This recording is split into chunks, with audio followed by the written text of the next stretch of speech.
કેટલાક દિવસોથી પડી રહેલા કમોસમી વરસાદના કારણે ખેડૂતોના હાલ બેહાલ થયા છે। ગીર સોમનાથ જિલ્લામાં પણ માવઠાએ વિનાશ વેર્યો। સતત વરસાદને કારણે કેરીના પાકને તો નુકસાન ચોક્કસ થયું જ છે, પરંતુ સાથે તલ, બાજરી, અડદ અને મગ સહિતના ઉનાળુ પાકોને પણ નુકસાન પહોંચ્યું છે। ખેડૂતોએ લગાવેલા અંદાજો મુજબ ઉનાળુ પાકોનું ઉત્પાદન નહીં થતા ખેડૂતોને આર્થિક સંકટમાંથી પસાર થવું પડે તેવી સ્થિતિ છે। કોડીનાર, વેરાવળ અને તાલાડા સહિતના તાલુકાઓમાં ઉનાળા દરમિયાન ખેડૂતોએ કઠોળના પાકોની પણ ખેતી કરી હતી, પરંતુ તૈયાર પાક કાપી અને તેને બજારમાં લાવવાનો સમય થયો ત્યારે જ આકાશમાંથી આફત ત્રાટકી અને તૈયાર પાક પર પાણી ફેરવાઈ ગયું। હવે ગીરના ખેડૂતો સરકાર પાસે સહાયની મીટ માંડીને બેઠા છે। 5 દિવસથી સતત વરસાદ, કમોસમી વરસાદ રાત ને દિવસ પડી રહ્યો છે।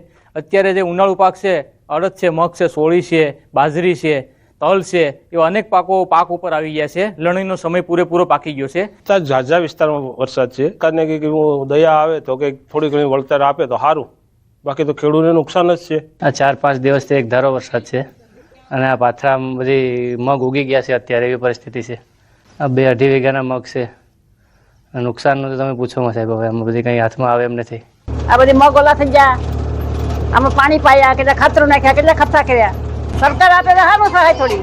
છેલ્લા કેટલાક દિવસોથી ગીર સોમનાથ જિલ્લામાં કમોસમી વરસાદે માજા મૂકી હોય તે પ્રકારના દ્રશ્યો છે તે સામે આવી રહ્યા છે। ભર ઉનાળે કેટલીક નદીઓમાં પૂર પણ આવ્યા છે, તો કેટલાક ખેડૂતો છે કે જેઓ હવે કમોસમી વરસાદને લઈ અને ત્રાહિમામ પુકારી ચૂક્યા છે। ત્યારે હું આપને ખેડૂતોના ખેતરોના દ્રશ્યો બતાવવાનો પ્રયાસ કરીશ કે આ જે ખેડૂતોના ખેતરો છે તેમાં કઠોળના પાકો છે તે સંપૂર્ણપણે લણવાની તૈયારીમાં હોય અને છેલ્લા કેટલાક દિવસોથી અવિરત કમોસમી વરસાદને કારણે ખેડૂતો છે તે હાલ મોટી મુશ્કેલીમાં મુકાયા છે। ખેડૂતોના મતે સમગ્ર ગીર સોમનાથ જિલ્લાની અંદર જે વરસતો કમોસમી વરસાદ છે તેમના કારણે તેઓનો જે આ કઠોળનો પાક છે તેમજ તલ, બાજરી સહિતના જે પાકો છે તે હાલ નાશ પામી રહ્યા છે। ખેડૂતો માંગ કરી રહ્યા છે કે સરકાર યોગ્ય સર્વે કરાવી અને ખેડૂતોને વળતર આપે, કારણ કે છેલ્લા કેટલાક દિવસોથી અવિરત વરસાદને કારણે આ જે સંપૂર્ણ પાક છે તે બળીને ખાક થયો છે।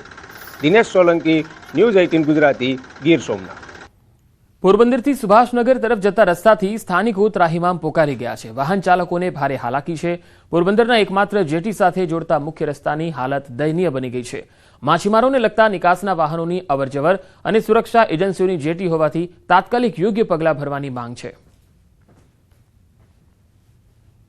ત્યારે આપણે તમે સ્કૂટર લઈને જાઓ ને તો પણ અહીંયાથી પસાર થવું બહુ કઠિન છે। અને જે ભારી ટ્રકો, કેમ કે આપણે જે ઓલ વેધર પોર્ટની જેટી છે એમાં શિપોનો જે લોડિંગ અનલોડિંગ જે માલ ઉતરે છે તે લઈ જવાના જે મોટા ટ્રકો પણ અહીંથી, ઇવન આપણે જે સુપર ગેસ છે એના પણ ટેન્કરો અહીંથી પસાર થાય ત્યારે જે પરિસ્થિતિ થાય, અવારનવાર એક્સિડન્ટો થાય છે।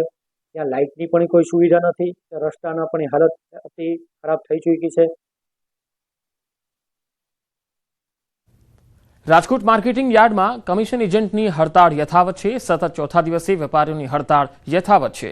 યાર્ડના 140 કમિશન એજન્ટ સાથે 17 કરોડની છેતરપિંડી મામલે હડતાળ થઈ રહી છે।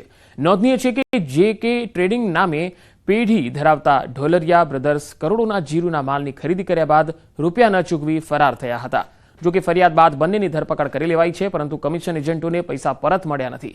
તેથી કમિશનલ એજન્ટોએ ચીમકી આપી છે કે જ્યાં સુધી રૂપિયા નહીં મળે ત્યાં સુધી હડતાળ યથાવત રહેશે। માલ વેચાય એટલે ખેડૂતોને રોકડું પેમેન્ટ આપવાનું હોય, ત્યારબાદ ખેડૂતોને રોકડા પેમેન્ટ આવ્યા બાદ 4 દિવસ પછી વેપારીઓ અમને ચેક આપતા હોય છે। પણ આ જે કમિશન એજન્ટોના પૈસા હજી JK ટ્રેડિંગમાં રોકાયેલા છે, એપ્રિલ મહિનામાં જેને વેપાર કર્યો હતો 5 તારીખથી લઈને 25 તારીખ સુધીના કોઈને પેમેન્ટ આપવામાં ન આવેલા। ત્યારબાદ આ ઈસમોએ એનો મોબાઈલ સ્વિચ ઓફ કરી અને રાજસ્થાન ભાગી ગયેલ હોય તો અમે યોગ્ય રજૂઆત CP સાહેબને કરેલ, ત્યારબાદ ક્રાઇમ બ્રાન્ચે એને પકડી લીધેલ છે। સુરેન્દ્રનગરમાં ગેરકાયદે બાંધકામો પર બુલડોઝર ફરી વળ્યું। થાનના જામવાડી ગામે સરકારી જમીન પરના દબાણો દૂર કરાયા। ચોટીલા પ્રાંત અધિકારી સહિતની ટીમ દ્વારા દબાણો દૂર કરાયા। સરકારી જમીન પર બનાવેલ હોટલ, ટી સ્ટોલ, વેબ્રિજ તેમજ ઓરડી સહિતના દબાણો JCB સહિતના સાધનો વડે તોડી પાડાયા। તોડી પાડેલ હોટલ પરથી અસામાજિક તત્વો દ્વારા સરકારી અધિકારીઓની જે છે એ રેકી કરી અને ખનીજ ચોરી કરતા માફિયાઓને મેસેજ મોકલતા હતા। ચોટીલા પ્રાંત અધિકારી દ્વારા ગેરકાયદેસર દબાણો પર બુલડોઝર ફેરવાતા અન્ય દબાણકર્તાઓમાં પણ ફફડાટ વ્યાપી ગયો છે। તો ચોટીલા પ્રાંત અધિકારીએ અહીંયા ગેરકાયદે દબાણો પર બુલડોઝર ફેરવ્યું છે અને જે પણ ખનીજ માફિયાઓ હતા તેમનામાં હવે ફફડાટ વ્યાપી ગયો છે. ગેરકાયદે બાંધકામો પર તંત્રનું બુલડોઝર ફરી વળ્યું છે. આ બધા બાંધકામો સરકારી જમીન પરના દબાણો હતા જે ગેરકાયદેસર હતા. કોઈએ વેબ્રિજ તો કોઈ ટી સ્ટોલ અહીંયા ચલાવી રહ્યું હતું, કોઈએ વેબ્રિજ બાંધીને અહીંયા વેપાર કરી રહ્યું હતું. હવે આ તમામ જે દબાણો છે એ દૂર કરી દેવાયા છે. પાકા ગેરકાયદેસર બાંધકામો કરી સરકારી જમીન ઉપર ખૂબ જ મોટા પ્રમાણમાં વેપાર ધંધાની સાથે સાથે અડ્ડા ચલાવીને અધિકારીઓની રજેરજની માહિતીઓ પૂરી પાડતા હતા. ગુજરાતનું ગૌરવ ગણાતા એશિયાટિક સિંહોની વસ્તી ગણતરી થઈ રહી છે. અમરેલીમાં રાજ્યસભા સાંસદ પરિમલ નથવાણી પણ સિંહ ગણતરીની પ્રક્રિયામાં જોડાયા હતા.